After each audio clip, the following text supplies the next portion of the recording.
Howdy folks, it is approximately 11 a.m. Central Standard Time on May 17th, 2022. Hope our crew is keeping you well and safe wherever you are in the world. Please make sure to hit that like button and share this across other platforms. And subscribe if you're new. Make sure you hit that notification bell in case we have any critical future updates. We're currently at spaceweatherlive.com and we are currently looking at our activity. We did have a decent sized C flare, actually had a couple little pops here. Almost reached, look at that, C9.91, almost reached an M flare. However, even though that's important, more important is look here at where our baseline is. C1, and now our baseline is right up here. It's coming up. Do you notice how it's going up higher and higher and higher? Now our base, we're at C2.57. So we are definitely in a higher potential for not just M flares, but X flares. Hopefully, and if we keep on going up, which we will, we can get into the big X flares. We if our if our baseline winds up getting up here into C.9, where we're in C.9, we could start popping X10s, folks. Let's start taking a look at some of this stuff, shall we? We're gonna come over here and we're gonna take a look at our Space Weather Prediction Center, and take a look at our geospace magnetosphere. And this right here, provided from the University of Michigan, this is our pressure. Look at this. The heat is on, folks. We've got something going on, and the solar winds weren't supposed to reach us yet. And that's the thing that's got me a little going, huh? But we are definitely under some kind of an event, so these solar winds are actually striking us at this moment as we speak. This is our density, and as we can see, our density is doing all right. You can see, of course, North and South Pole. This is the daytime, this is the nighttime side of our planet, the sun being over here. So we are taking it pretty well. This is our velocity, our speed. So our speed isn't too bad. Looks like we're doing okay here. But if we come on over here, something that's actually really important, over here at the European Space Agency, they're actually showing on the Euphoria model that we're not supposed to be getting that impact quite yet. We're not supposed to be getting that, but we are. From our coronal mass ejection that we had, that little bit off the western limb, looks like a slight impact. Actually, this could still be true. On the 21st? Yeah, on the 21st, right at 1300 UTC time, we're going to be getting about 25 centimeters cubed, which isn't too bad. That's right about here. I mean, it's still something, but it is a glancing blow nonetheless. And as we come back over here to spaceweatherlive.com and look at our Enlil model, yes, that's right, Enlil, Sumerian Anunnaki god, we can see that here are solar winds. That's what this is right here. This is the solar winds from that coronal hole that I was showing you guys earlier in the week. Once it gets to a certain point over here, because the wind trails behind, it's impacting us. Well, it's showing that it's actually getting to us right about now. We're just getting into a little bit of it. Actually, let's go take a look at it real quick on our ACE-MAG and SWEEP-HAM. SpaceWeatherPredictionCenter.noaa.gov, we can take a look at our ACE-MAG and SWEEP-HAM, and we can see that we are having an event. We are having some form of activity. It looks like we got hit here. Everything kind of went up right about 4 in the morning, between 4 and 6 according to this model. And that's when we started getting our smack. And we can see that there's all kinds of bouncing. It's bouncing back and forth trying to correct itself, so it's doing okay there. Our density, well, this actually is not the best one to look at. We'll go take a look at it at SolarHam. It's a little bit better. Over here, according to NOAA, this is NOAA's prediction. We're not supposed to be getting anything from here until the 19th. And then it peaks on the 20th around noon for those solar winds, as we can see right here, which is quite interesting. You got 3 different models and they're kind of off.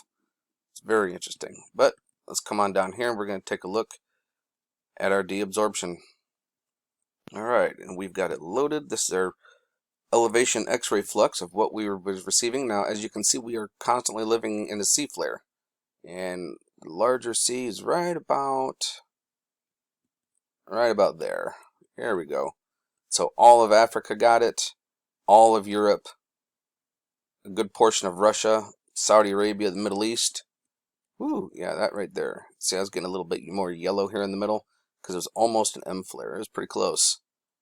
So you guys definitely got blasted with a pretty decent event. I mean, it went from 1140-ish. Let's see. Started off popping up pretty good, right around 1123. We'll call it 11:23, and calm back down about 1300. So yeah, about an hour and a half worth. Yippee-ki-yay, and that's what we're looking at currently. Here's our sunspot number group progression, and as you can see, we are way above where they thought we were going to be. Way above it. And this right here is our radio flux. This is the amount of x-rays that we've taken, basically. Look how high up we are off of that, what they thought predicted. Yeah, so we can pretty much say that their predictions are for schnickered. They're no good. Let's go on over here to Solarham, and guess how many sunspots? Can you count them with me? 1, 2, 3, 4, 5, 6, 7. Yes, this would be 8, 9, 10, 11, 12. 12 Earth-facing sunspot groups. This could even be a teeny tiny one. Whoa, that's a lot facing right at us that could affect the planet. Yippee-ki-yay to that, right? Let's go ahead and back out of this one real quick. And we can come over here and take a look at this feller here. How you doing, bud? And we can see exactly what we're looking at. This huge region got 4 different sunspot group numbers. Looks like we got another decent sized one over here and another really big one here on the southern side, southeastern limb that'll be coming across. Again, this right here is the eastern limb. So behind here, it's not facing us. Right here on this side of the limb is Earth facing. Now we'll go back a little bit more, and let's go down and check out our Ace Mag and Sweep Ham. This was a little bit better model. I do like it. Let's see what we got going on here. Here we go. Here's our impact. Boom, right there. In fact, let's go on down here and look at the last 24 hours. Here we go. This is good. Now here we can obviously see our smack right here. Pow. Yeah. Definite jump and increase in density. Speed. Absolutely. We're looking at over 550 kilometers per second. Our temperature also began to slowly rise, which is very indicative. And right here we've also got a nice little smack, and you can see our BZ just kind of bouncing back and forth. Now right here you've got 5 in the morning right here, so it happened right about 4 in the morning. Looks like, according to this one, it was at 4 in the morning is when we got our smack. Very interesting. And as we look at the last 3 hours, we can actually see right here's our density, and we were at a couple of times we were dancing up here at 12 centimeters cubed of density. Wow, that's pretty thick. And then right here, look at the speed.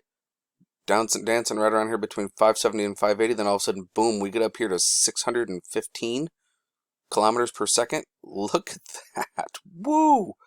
That's nuts. Our current KP index is holding really good and strong at a KP3.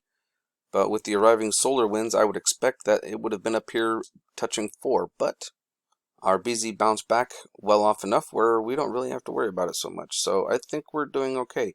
However, when we look at the outlook here, this is what they are expecting. Right here is the 17th. They're actually showing here at the college that they're showing actually a KP5 index.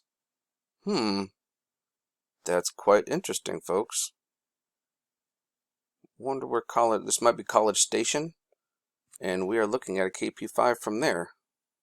So other areas are showing different. You got East Planetary, they're showing KP3, which might be what they're using.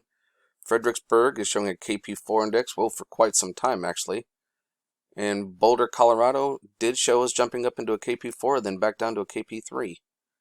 This is quite interesting. Okay, yeah, silly me. Estimated planetary K index.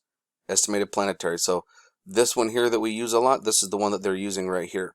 So we're going to start coming here and we're going to look at all 4 of them, so that way we can get a better, broader picture of what is going on. See, solar, when you start using your different tools, you start learning a little more. I just learned with y'all today, right now. And first things first, we're going to come over here to SDO and check out 94 angstroms of light. We know that our time was at 11:40, so we're going to see right about where that bugger popped off. And as we check up here in the northern region, there's a lot of snap, crackles, and pops. This is why we are moving in our baseline flux up into the upper seas, is because of this guy here. And of course, this one's still affecting us. So is this one and this one. But, whoa, what was that? Oh, look at that.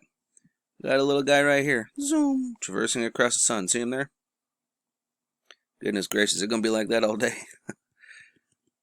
Whoa, look at that. Now that is from earlier this morning.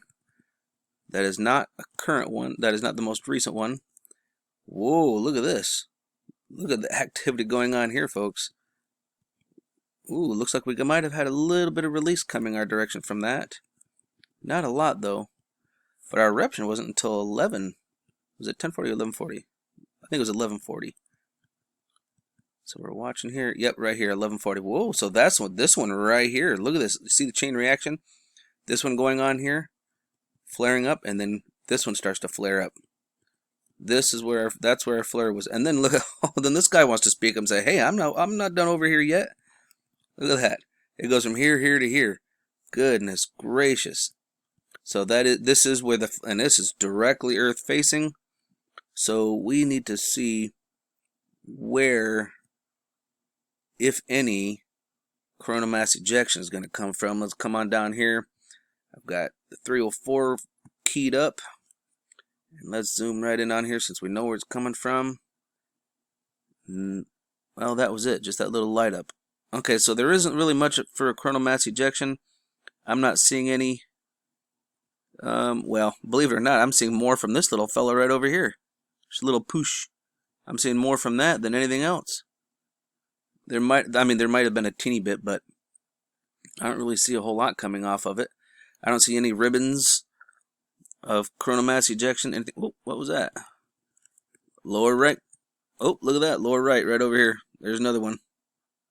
How you doing, little guy? So those are good. Let's take a peek at our 131. Yep, there's a good. Oh, wait a minute. Did you guys see that other one right there? Look at that. There's one here on the 131. Holy cow, they're everywhere today, folks. Goodness gracious. So that's where our flare came from. I don't see any ejection from it at all. So I think we're going to be pretty safe from that from this time around. If anything, it's just going to blend in with the solar winds. So we should be fine with that. And here on the 335, that was it. We just had it.